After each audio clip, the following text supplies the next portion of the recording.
ډاکټر صاحب صرف مریض ګوري یوه دقیقه کې 300 روپۍ پیس اخلي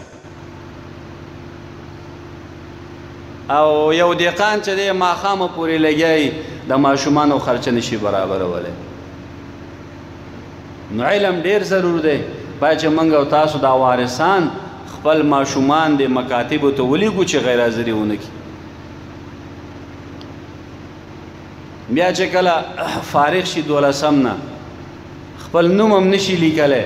بیا معلم موږ او تاسو ملامتوو چې معلم ورته څه نه دي ښودلي او حال دا دی چې په ټول کال کې 15 ورځې موږ او تاسو نه یې لیږلی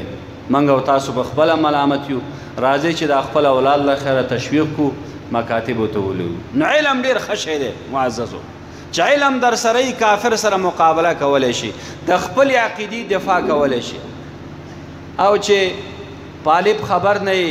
خپل مونځ درته یاد نه یې بیا به کافر سره څه مقابله وکړي اکثر داسې خلک دي زموږ ستاسو په دې معاشره کې لا اله الا الله محمد رسول الله دا کلمه ورته یاده نه ده غلطه وایي